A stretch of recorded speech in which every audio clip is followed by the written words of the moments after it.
2022-এ ইন্দাসে দেখা হয়েছিল। কার সঙ্গে দেখা হয়েছিল? শেখ হামিদ। শেখ হামিদ কে? ইন্দাস তৃণমূলের ব্লক সভাপতি। বয়সে তরুণ, রাজনীতিটা বহু দিন থেকে করছে, মানে কলেজ লাইফ, স্কুল লাইফ, বহু আন্দোলনের সাক্ষী। অনেক কথা হচ্ছে তাকে নিয়ে, আমরাও তো কথা বলতে এসেছি, আমরা জানতে এসেছি। তো হামিদ সাহেব, স্বাগত, অভিনন্দন আপনাকে। নমস্কার, ভালো থাকবেন, সুস্থ থাকবেন। হচ্ছে এই মুহূর্তে আপনি বিতর্কের শিরোনামে, কারণ হচ্ছে এ রাজ্যে বিরোধী দলনেতা বিষ্ণুপুরের সভা থেকে দাঁড়িয়ে, আমি ডাইরেক্ট সাবজেক্টে আসি। উনি সভা থেকে দাঁড়িয়ে বললেন যে কে শেখ হামিদ, যে আমার বাড়িতে 4-5 বার গেছে, আর তাকে বেঁধে রাখা বা বন্ধ করে রাখা, ধরে আটকে রাখার দায়িত্ব আমার। তো হামিদ সাহেব, উত্তর কি? উত্তর বলতে প্রথমে আমাদের গ্রামীণ একটা ভাষা আছে, ফাঁকা কলসির আওয়াজ বেশি হয়। তো এটাও যদি আপনি লক্ষ্য করেন, দেখতে পাবেন শুভেন্দু বাবুর তার যে বডি ল্যাঙ্গুয়েজ, তার যে কথাবার্তা, তার যে বক্তৃতা, এটার সাথে পুরোপুরি মিলে যায়।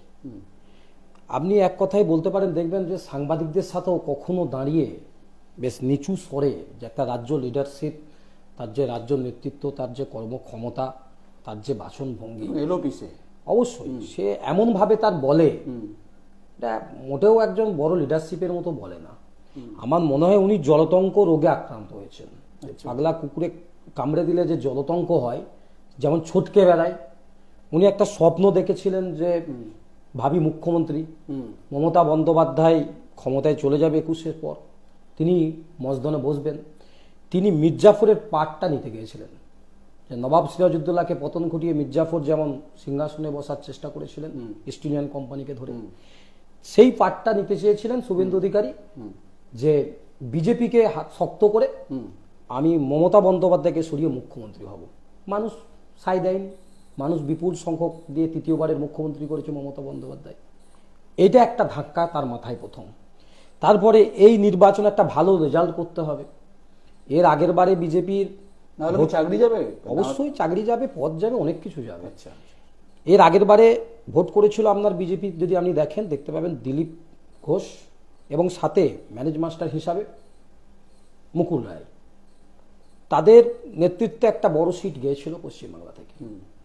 তো এখন প্রশ্ন হচ্ছে, তার সেই সিটটা তো পাবেই না, তার কাছাকাছিও যদি না পায় তাহলে তো চাকরি অবশ্যই যাবে। সেটা উনি বুঝে গেছেন যে ওনার চাকরি যেতে চলেছে। তার জন্য নাটকীয় চরিত্রগুলো তুলে ধরার চেষ্টা করেছে সন্দেশখালী, নাটকীয় চরিত্রগুলো তুলে ধরার চেষ্টা করেছিল চাকরি বাতিল। সেগুলোকে নিয়ে যখন ঝাঁপাতে গেছে, আপনি লক্ষ্য করে দেখুন, সেগুলো বুমেরাং হয়ে গেছে। সন্দেশখালীর আসল চিত্র মানুষ জেনে গেছে। চাকরির সুপ্রিম কোর্ট স্থগিতাদেশ দিয়েছে, ইন্টারিম দিয়েছে। হ্যাঁ, অবশ্যই। তাহলে সেই জায়গায় এখন যেটা একবারে ঘোষণা করতে চেয়েছিল, একবারে অবৈধ, রাতারাতি সবাই কি 12% সুদে টাকা ফেরত দিতে হবে কোর্টকে ম্যানেজ করে, সুপ্রিম কোর্ট সেই সমস্ত অ্যালাউ করেনি 16 জুলাই পর্যন্ত। 16 জুলাই পর্যন্ত। তাহলে সেই জায়গাটা একটা স্থগিতাদেশ আবার বলে যে 16 জুলাই পর খেলা, মানে দেখিয়ে দেবো আমি। অনেক দেখিয়েছে, অনেক উড়িয়েছে। ও 2020 সাল থেকে বলছে সরকার পড়ে যাচ্ছে, পড়ে যাচ্ছে, পড়ে যাচ্ছে। আমি প্রথমেই আপনাকে বললাম, ফাঁকা কলসি, মস্তিষ্কে ফাঁকা, দমে ফাঁকা। ও এসে বলছে যে আমাকে ঘরবন্দি করবে।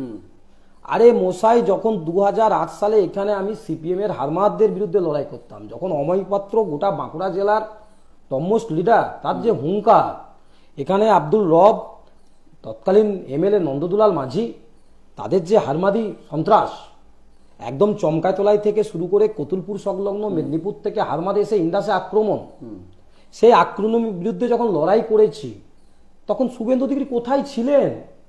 ইন্দাসে বিধানসভায় 3 থেকে 4 জন শহীদ হয়েছে। একটা শহীদের পরিবারের সাথে শুভেন্দু বাবু দেখা করতে আসেননি জীবনে। উনি বলছেন এই মাটি নাকি উনি ঠিক করেছেন। আপনি এখন বাবু সম্বোধন করছেন? অবশ্যই আমরা মহাত্মা গান্ধীকে মানি, আমরা নেতাজি সুভাষচন্দ্রকে মানি, আমরা সেই আদর্শে চলি। শুভেন্দুবাবু বলছে ওরই নাকি এখানে এলাকা ঠিক করে গেছিল। আমি আপনাকে বলি, আমাদের মতো লিডাররা যারা মাটিতে গ্রাউন্ডে দাঁড়িয়ে দলটা করে, আমরা মঞ্চ বানতাম, আমরা মাইক বানতাম, সিপিএম এর বন্দুকের বিরুদ্ধে লোক জড়ো করতাম, বুক পেতে দিতাম। আর উনি তো বজ্জাতি হয়ে এসে বসে শুধু বক্তব্য রাখতেন। ওনার থেকে আপনি যদি মূল্যায়ন করেন, আমাদের মতো কর্মীরা যারা গ্রাউন্ড লেভেলে লড়াই করতাম, তাদের অনেক রিস্ক। আমি চ্যালেঞ্জ জানাচ্ছি, উনি বলছেন আমি সিপিএম এর সাথে লড়াই করেছি, আমি চ্যালেঞ্জ জানাচ্ছি ওর থেকে আমি বামপন্থের কাছ থেকে, অর্থাৎ বামপন্থ সরকারের আমলে ওর থেকে আমি মিথ্যা কেস বেশি খেয়ে আছি। ও আমার সাথে সামনাসামনি হোক, আমি প্রমাণ করে দেবো যে ওর থেকে আমি বেশি মিথ্যা কেস সিপিএম দ্বারা খেয়ে আছি। আমি প্রমাণ করে দেবো শুভেন্দু বাবুর থেকে সিপিএম দ্বারা আমি বেশি অত্যাচারিত। আমি প্রমাণ করে দেবো শুভেন্দু বাবুর থেকে আমি সিপিএম এর আমলে আমি বেশি বা জেল খেটেছি, আমি প্রমাণ করে দেবো। আচ্ছা, ওই শুরুতে আপনি বললেন যে জলাতঙ্ক রোগীদের মতো, আমি একটা জিনিস জানতে চাইছি, ইন্দাসে ব্লক স্বাস্থ্যকেন্দ্র আছে তো? অবশ্যই আছে। ওখানে জলাতঙ্কের ওষুধ ইঞ্জেকশন পাওয়া যায়? ইঞ্জেকশন গুলো হয়। আমি একটা সাজেশন দিতে পারি, উনি যে জলাতঙ্ক ভুগছেন ওনার পরিবার বা ওনাদের পক্ষ থেকে যদি আসে, আমি রাজ্য সরকারের কাছে সুপারিশ করব ওনার ট্রিটমেন্টের জন্য। আচ্ছা, ভুলভ্রান্তি যাই হয়েছে বড় কথা নয়, ওনার যদি একদম মস্তিষ্ক যে হয়েছে সেটা বোঝা যাচ্ছে, ওনার সুস্থতা কামনা করি, ওনার ট্রিটমেন্টের জন্য আমি রাজ্য সরকারের কাছে চিঠি লিখব যে ওনার ট্রিটমেন্ট করা প্রয়োজন। এবং ভারতীয় জনতা পার্টিকেও বলবো তাদের কোষাগারে কোটি কোটি টাকা আছে, এবং শুভেন্দু বাবুকেও বলবো কোটি কোটি টাকা আছে, বহু চাকরি শুভেন্দু বাবু দিয়েছেন। আচ্ছা, বহু চাকরি মেদিনীপুরের বহু চাকরি শুভেন্দু বাবু দিয়েছেন, সেই টাকার গচ্ছিত আছে। তদন্ত হচ্ছে না তাহলে? তদন্ত হচ্ছে না, আপনি তো দেখবেন যে উনিও খবরে কাগজ। জলাতঙ্ক শেষ করে দেবো, এটা আসি। জলাতঙ্ক হয়েছে বিষ্ণুপুরে যদি জলাতঙ্ক হয় ওনার, তাহলে ইন্দাস ব্লক স্বাস্থ্যকেন্দ্রতে আপনার ইঞ্জেকশন পাওয়া যায়? ইঞ্জেকশনে আমি ফ্রিতে ব্যবস্থা করব যদি আসে, সরকার এখন ফ্রিতে দেয় একদম, আমি ব্যবস্থা করব। এবং আমি শুভেন্দু বাবুর জন্য একটু বেশি ব্যবস্থা করব যাতে ওনাকে এসে লাইন না দিতে, বরফ ফরফ রাখবেন তো? হ্যাঁ, বরফ টরফ রাখবো, এবং যাতে লাইন না দিতে হয়, এলেই যেন পরিষেবাটা পাওয়া যায় সেই ব্যবস্থার দিকে। অ্যাম্বুলেন্স থাকবে তো? একদম, অ্যাম্বুলেন্স সমস্ত কিছু পরিষেবা দেবো একদম, মানে একদম ওয়েল ট্রিটমেন্ট একদম। আচ্ছা, সেই চাকরির কথা বলছিলেন, চাকরি চুরি নিয়ে বিভিন্ন অভিযোগ উঠছে, সেটা আপনি নিজেও দেখছেন, গোটা আকাশ বাতাস কেঁপে উঠছে, হাইকোর্ট সুপ্রিম কোর্ট চলছে। আপনি বলছেন যে শুভেন্দু অধিকারীর বিরুদ্ধে বিরাট অভিযোগ, কিন্তু তদন্ত হচ্ছে না, কারণটা কি? দেখুন, যুক্তরাষ্ট্র পরিকাঠামোর বুকে কেন্দ্রের আজকে যে ইডি, সিবিআই, এনআইএ যে তদন্ত হচ্ছে, সেই তদন্ত যদি আপনি তথ্য দেখেন, গত 4 বছরের তথ্য আপনি নেন, দেখতে পাবেন 97% শুধুমাত্র রাজনৈতিক উদ্দেশ্য প্রণীত তাদের রেড হয়েছে, এবং 97%-এর মধ্যে আপনার 90% থেকে 95% একদম ডাইরেক্ট যারা বিরোধী, যারা জোট সরকারে নেই তাদের উপরে হয়েছে। অর্থাৎ যারা সরকারে নেই তাদের উপরে লোহার মই চালানো হচ্ছে। তদন্ত হোক, তদন্তের বিরুদ্ধে আমরা নই। যেমন তৃণমূল কংগ্রেসের এমএলএদের বিরুদ্ধে তদন্ত হবে, মন্ত্রীদের বিরুদ্ধে তদন্ত হবে, এমপির বিরুদ্ধে তদন্ত হবে, তৃণমূল সরকারের বিরুদ্ধে তদন্ত হবে, ঠিক যে জায়গায় বড় বড় অঘটন ঘটছে, বড় বড় দুর্নীতি হচ্ছে, বড় বড় ঘটনা ঘটছে, সেগুলো তদন্ত হোক না।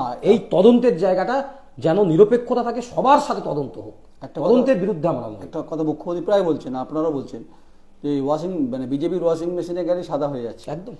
তো আপনি যে অভিযোগটা করছেন, অভিযোগ অনেকেই করছেন যে ওনার আমলে প্রচুর চাকরি হয়েছে, তাহলে উনি যখন অভিযোগ, তাহলে বিজেপিতে যাওয়ার পরে কি ওয়াশিং মেশিনে ঢুকে গেলেন নাকি? একদম একদম। দেখুন, এগুলো আজকে আর বলতে হয় না, এগুলো এক সময় আমরা বলেছি যে বিজেপির কাছে গেলেই শেল্টার পাওয়া যায়, বিজেপি তাদেরকে একদম পরিশুদ্ধ করে একদম মার্কেটে নতুন করে নিয়ে আসে। এটা বলে বলে আমরা আমাদের মুখ ভোঁতা হয়ে গেছে, পাবলিক এটা বুঝে গেছে। আর নতুন করে এটা বলার কিছু নেই যে চুরি করো, ডাকাতি করো, খুন করো, রাহাজানি করো, যা খুশি করো, মোট কথা বিজেপির কাছে যে শেল্টার নাও, বিজেপির কাছে শেল্টার নিলেই আপনি বেঁচে যাবেন এবং আপনি সশরীরে দম্ভের সাথে থাকতে পারবেন, যেমন শুভেন্দুবাবু আছে। আচ্ছা, আরেকটা প্রশ্ন আসি, খুব ইন্টারেস্টিং আপনি নাম করছিলেন, সেটা হচ্ছে আপনি গরুর দুধ খান? অবশ্যই গরুর দুধ খান, রোজ খান। গ্রামের মানুষ? হ্যাঁ, গ্রামের মানুষ। আমাদের বাড়িতে 2টো গাই গরু আছে, যিনি নিয়মিত খাই। আচ্ছা, মানে কে দোয়ায়? আমার বাবাই দুইতে পারে। যখন দোয়ায় তারপর বালতিতে সোনা পাওয়া যায়? দেখুন, এগুলো তো দিলীপ বাবু বক্তব্য, এদের বাংলার যে কৃষ্টি কালচার সংস্কৃতি। দুধটা ক কেজি হয়? মোটামুটি কখনো 2 কিলো হয়, কখনো 4 কিলো হয়, মানে মিনিমাম 1-2 কিলো মোটামুটি হয়। বাবাকে জিজ্ঞেস করে একবার হাতিয়ে দেখো সোনা পাওয়া? আমরা ছেকেও দেখেছি, পাননি? না না। কেন? তো বলতে পাওয়া যাচ্ছে। ওরা তো অনেক কিছু পেয়েছে, ওদের কথাতে আপনার অ্যাকাউন্টে 15 লক্ষ টাকা আপনি যেমন পেয়েছেন, আপনার এলাকায় 2 আমি কোটি পাইনি। চাকরি আপনি পাননি? আমি পাইনি। সে কি বাংলার তো ম্যাক্সিমাম না না, জায়গায় আমার পেয়েছে। অ্যাকাউন্টে আসেনি। আপনার আসেনি। অ্যাকাউন্টে এসছে? না না, আমরা তো আসিনি, আমরা তৃণমূল কংগ্রেস করি, আমরা আলাদা দলে আছি। আমরা আমরা ভাবলাম সাংবাদিক- যদি সাংবাদিকদের কাছে না না, আসেনি আমাদের। আসেনি, আসেনি। তার মানে ভারতবর্ষের কোনো মানুষের কাছেই আসেনি যে 15 পয়সাও আসেনি। যেমন আমি 15 তো পয়সা গদি আসে- মিডিয়া নই, ব্যাপার বলি আপনাকে হামিদ সাহেব, আমি গদি মিডিয়া নই, আমি হচ্ছে নিয়ন্ত্রণই, আপনি আমাকে চেনেন ব্যক্তিগত স্তরে। আমি হচ্ছে স্বাধীন গণতন্ত্রের পক্ষে, স্বতন্ত্র সাংবাদিকতার পক্ষে, আমি কোনো তাবেদারি করি না। আমি কোনো পলিটিক্যাল পার্টির চাঁদায় কিন্তু প্রতিষ্ঠান তৈরি করিনি। আমার একটা বৃহত্তর পরিসর থেকে আমি সাংবাদিকতা করছি, তাই আমি গদি মিডিয়ার তালিকায় নেই। যাক, আপনার আগামী দিন আরো উজ্জ্বল ভবিষ্যৎ হোক, আপনার যে মেরুদণ্ড সেই মেরুদণ্ড সজাগ থাকুক। তো সেই জায়গায় আমরা বলতে চাইছি, দেখুন এটা হচ্ছে নরেন্দ্র মোদীদের নেতাদের কোনো ভিত্তি নেই, এবং তারা কি বলেন সেটা কোনো রকম লাগাম ছাড় মানে ঠিক নেই। আপনি তো এটাও দেখেছেন যে আমাদের অভিজিৎ বাবু যখন নোবেল পেলেন, বললে 3টে করে বিয়ে করলে নাকি নোবেল পাওয়া যায়। আজকে বলুন, বাঙালি সমাজ থেকে একজন উঠে এসে নোবেল পাচ্ছে, গোটা বিশ্ব তাদেরকে নিয়ে মাতামাতি করছে, সংবর্ধনা দিচ্ছে, আমরাও খুশি যে বাঙালি একজন পাচ্ছে। সেখানে তার বিবৃতি কি?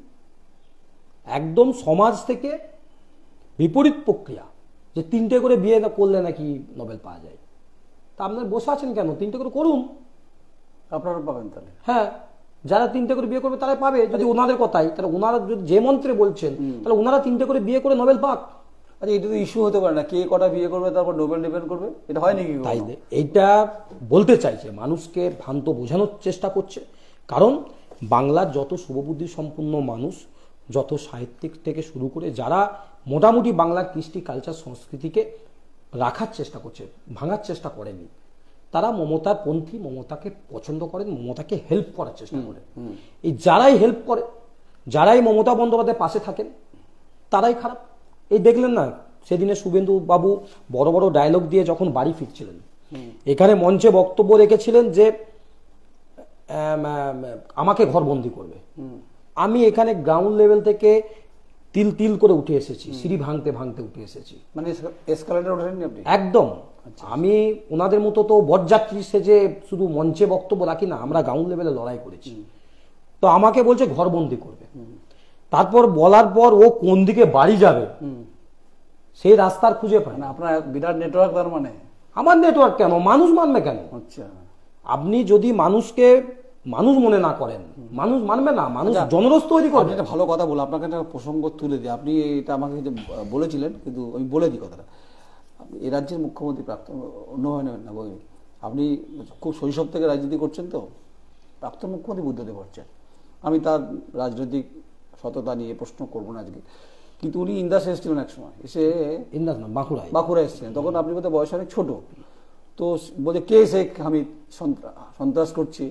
এটা তো বুদ্ধদেব ভট্টাচার্যের মতো স্টলওয়ার্ড, পছন্দ করুন না করুন, সেটা আপনার নাম করে গেছে। আপনি বিরাট সেই সময় থেকে আপনি। আমি সেই সময় জিএস ছিলাম 2010 বাঁকুড়া। বাঁকুড়ায় সভা করতে এসে বলেছিলেন, তখন বামপন্থীরা একবার ঘুরে দাঁড়ানোর চেষ্টা করেছিলেন, বাইরে থেকে বন্দুক সংগ্রহ করে, হারমাদ সংগ্রহ করে ইন্দাসের মাটিতেও ঘুরে দাঁড়ানোর চেষ্টা করেছিলেন। তো আমরাও যারা বুক চিতিয়ে লড়াই করতে নেমেছিলাম, আমরাও যারা নিজেদের জীবনকে হাতের মুঠো করেই ঘুরতাম, তারাও কিন্তু পাল্টা লড়াইয়ের সামিল হয়েছিলাম। সেই মুহূর্তে বুদ্ধবাবু বাঁকুড়াতে বলেছিলেন যে হামিদের 2 সাগরেদ রাজেশ এবং গোলাপ, তারা ইন্দাসে সন্ত্রাস করে বেড়াচ্ছে বলেছিলেন। তো অবশ্যই সেটাই বেশি আনন্দিত হয়েছিলাম যে একজন বড় মুখ্যমন্ত্রী এবং যথেষ্ট দুবারের মুখ্যমন্ত্রী, তিনি সম্মানীয় লোক, তিনি বলেছিলেন খারাপ হোক ভালো হোক, নামটা নিয়েছিলেন, এটাও আমার অবশ্যই ভালো লেগেছিল। তবে এই আপনার জলতঙ্ক রুগীর নাম নেওয়াটা আমার মোটেও ভালো লাগেনি। সেদিনের নাম ভালো লেগেছিল, তাতে বিদ্রুপ করুক, দোষী সাব্যস্ত করার চেষ্টা করুক, তখন কিন্তু ছাত্র জীবনে ভালো লেগেছিল যে একজন মুখ্যমন্ত্রী তো নাম নিচ্ছে আমার। মানে আপনি ভাবুন, অবশ্যই ভালো লেগেছিল, কিন্তু এই জলতঙ্ক রুগীটার নাম নেওয়াটা মোটেও ভালো লাগে। আপনি ওনার সাথে এই মেটারটা তুলনা আমি করছি না, আমি যেটা বলতে চাইছি যে মমতা বন্দ্যোপাধ্যায় খুব বুদ্ধবজ্ঞ, মানে অসুস্থ অবস্থায় বারবার দেখতে গেছেন, এবং তিনি কিভাবে জীবনযাপন করেন সেটা আপনিও জানেন, আমিও জানি। একদম এখনো এই মূল্যবোধের রাজনীতিটা করেন এই বাংলাতে। মমতা বন্দ্যোপাধ্যায় উদ্ধৃত করছে, তো ভারতবর্ষের রাজনীতিতে তাদের আলোচনা হয়, তাদের নাম আলোচনা হয়, তাদের একটা লেভেল ছিল, লেভেল আছে, এখনো আছে। এবং আমি আপনাকে বলি, বড় মাপের লিডারশিপদের মধ্যে যদি আপনি দেখেন, সংযম, চিন্তাভাবনা এবং তাদের কথাবার্তা ভুল না বলা, তথ্য সঠিক পরিবেশন করা, এই যে লিডারশিপদের এগুলো একটা লেভেল। সেই লেভেলে আপনি যদি দেখেন, অনিল বিশ্বাস একটা যথার্থ জায়গায় ছিল। পরবর্তী মমতা বন্দ্যোপাধ্যায়, তার লড়াই, তার সংগ্রাম, বিমান বোস, সাথে সাথে আপনার মুকুল রায়। বর্তমানে আপনি যদি লক্ষ্য করেন, গোটা ভারতবর্ষের বুকে 1 থেকে 4 জন যদি নাম করেন, তার মধ্যে অভিষেক বন্দ্যোপাধ্যায় উঠে আসবে। অভিষেক বন্দ্যোপাধ্যায় নিজেকে যেভাবে তৈরি করেছে, এটা অবশ্যই সম্মান পাওয়ার জায়গায়। কিন্তু আপনি একটা জায়গা দেখান যে শুভেন্দু অধিকারী, তার কথার মধ্যে সংযম আছে, তার কথার মধ্যে তার লেভেল আছে, এবং তার গোপনীয়তা বলে কোনো জিনিস আছে। আপনি দেখবেন আদিবাসী একটা মহিলা, তাকে বলছে আমার জুতোর তলায় থাকার যোগ্য। আচ্ছা, আরেকটা মনে করালেন, গতকাল 2 দিন আগেই বসিরহাটে বলেছে, ভাই বলি আমি, দেখবেন বলেছে সিল প্যাক করে দেবো বলেছে। ওই যে হ্যাঁ, ও সব জায়গায় বলছে, মুখ্যমন্ত্রীকে ভাইপোকে বলছে সিল প্যাক করে দেবো। হ্যাঁ, মহিলাদেরকে, একজন মহিলাকে বলছে যে আমার জুতোর তলায় থাকবে। আর সেদিনে এখানে বলেছে মহিলারা নাকি শুয়োরের বাচ্চা। এই কথা মুখে বলা যায় না। আজকে ভাবুন, মহিলাদেরকে ভারতবর্ষের কৃষ্টি কালচার সংস্কৃতির সাথে কেমন আছে না। আমরা এই দেশকে কখনোই পুরুষ বলি না, আমরা দেশকে মা বলি, অর্থাৎ মাতৃ। প্রকৃতিকে যেমন আমরা মাতৃত্বের চোখে দেখি, তেমন আমরা দেশকেও মাতৃত্বের চোখে দেখি। সাথে সাথে আমাদের এখানে এই বাংলার কালচারে আপনি পুজোগুলো দেখেন, যে সরস্বতী, লক্ষ্মী, দুর্গা, আমরা কিন্তু এগুলো মাতৃর সম্মানের জায়গাতেই আমরা পুজো করি। অর্থাৎ মহিলাদেরকে আমরা লক্ষ্মী রূপে পুজো করি, মহিলাদেরকে আমরা সরস্বতী রূপে পুজো করি, মহিলাদেরকে আমরা কুমারী দুর্গাপুজোতে ব্যবহার করে থাকি। আজকে সেই মহিলারা শুয়োরের বাচ্চা। আপনি ভাবতে পারেন, একটা রাজ্য লিডার, ওই শব্দ আমরা বলবো না, না, এটা বাংলার কৃষ্টি কালচারকে ধ্বংস করতে চাইছে। শব্দ বলবো না তো বলবো না, কিন্তু এর বিরুদ্ধে যদি আমরা বাঙালিরা, যারা দীর্ঘদিন ধরে এই সংস্কৃতিকে বহন করছি, আমরা যদি প্রতিবাদ করতে ভুলে, এই শব্দগুলো আমাদের মনের ভেতরে অনুরণিত হয়, অবশ্যই বাংলার কালচার ধ্বংসর জায়গায় নিয়ে যাচ্ছে। তো আমাদের উচিত হচ্ছে এগুলোর বিরুদ্ধে প্রতিবাদ করা। এবং কালকেও আমি একটা কর্মসূচি করেছি, সেখান থেকে আমরা বলেছি যে আজকে তিনি মহিলাদের উপরে যে আরোপ করলেন, ওই খারাপ ভাষাটা বলে, আমি বলছি না বারবার, না, তো আজকে বলুন, সেই কথাটা তো গিয়ে আপনার কালচার, কথাটা তো গিয়ে উনার মায়ের উপরও লাগবে। মহিলারা যদি আজকে ওইটা হয়, তাহলে ওনার মাও, ওনার বোন, ওনার আত্মীয় স্বজনে যত মহিলা আছে, তাহলে সব মহিলারা কি আজকে এরকম জায়গায় গেছে? তাহলে মহিলারা জুতোর তলায় থাকে। আপনি বলুন, একটা আদিবাসী মহিলা, একটা মন্ত্রী, সে যেমন আপনাদের দলের একজন মন্ত্রী, তিনিও বলেছেন রাষ্ট্রপতি সম্পর্কে তিনি কন্ডেম করেছেন, মুখ্যমন্ত্রী কন্ডেম করেছেন, কিন্তু আমার দল সেটা স্বীকার করেনি, তাকে ক্ষমা চাইতে বলতে বাধ্য করে, এবং বারবার মন্তব্য করেছে ছেড়ে দিন এটা। আচ্ছা, কিন্তু মুখ্যমন্ত্রী আপনি দেখবেন বারবার বলেছিল তাকে ক্ষমা চাইতে, এবং তারপরে সে ক্ষমা চেয়েছিল।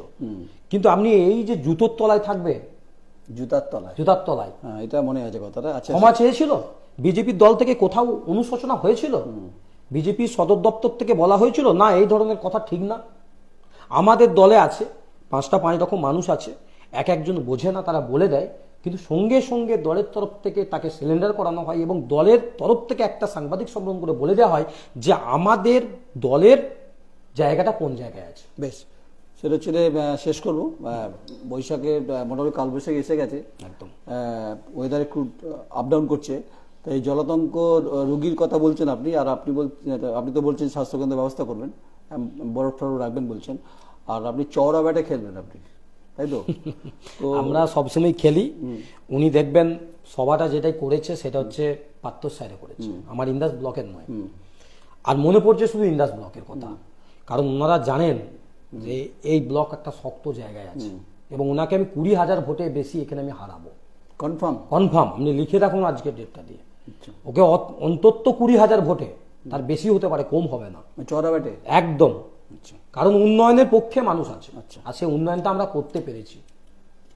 গত 5 বছর ধরে আপনি লক্ষ্য করেন, ওদের সাংসদ 10 টাকার কাজ করেনি। আমি আপনাকে একটা রেফারেন্স দিয়ে দিই, আমি 2022 এসেছিলাম, আজ থেকে 15-16 বছর আগে ইন্দাস রাস্তাঘাটে কোমরে ব্যথা হতো, তো রাস্তাঘাট সে অর্থ ছিল না, বর্ধমান থেকে আসতে গেলে। এখন তো রাস্তাঘাট ঝা চকচকে হয়েছে। অবশ্যই। দেখুন সবটা করা গেছে বলা যাবে না, এটা মুখ্যমন্ত্রী বলছেন না, কিন্তু আমাদের যেটা বক্তব্য ছিল সেটা আমরা পেয়ে গেছি। ওই বলে না যে দই ঘাটলে ননি বেরোয়, জানেন তো, একদম। যেটা কৃষ্ণ মানে ছোটবেলায় করতেন, সুদামা চিৎকার করতেন, তো আমরা দই ঘাটতে ঘাটতে সেই ননি পেয়ে গেছি। মানে আপনি যেটা বলেছেন তার পাল্টা উত্তর জলাতঙ্ক দিয়েছেন আপনি। আমরা এটাই জানি না, এটা আমরা ভালোভাবে না, নিচ্ছি আপনি কিনা। খেয়াল করে দেখবেন না, আপনি দেখবেন সাংবাদিক দিকে কি হয়েছে, কে কে বললো, কোন, এটা ভাষা হয় না। আসলে কেউ তাবু খাটিয়ে ডিউটি করে তো সাংবাদিকদের করতে হয়, আমি নেই তোর মধ্যে। না, আপনি থাক না থাক, হ্যাঁ। আমি বলতে চাইছি দাদা, আপনি একটা সাংবাদিকতা করেন না, আপনি একজন রিক্সা চালান না, আপনি একজন চাষি, প্রত্যেকের এটা self বড় respect। কথা নয়। Exactly। আমি যখন আপনার সাথে কথা বলবো একটা মিনিমাম ভদ্রতার সাথে বলবো, ওই জন্য ওকে আমি শুভেন্দু অধিকারী বলি না, ওকে আমি হুমকি অধিকারী বলি।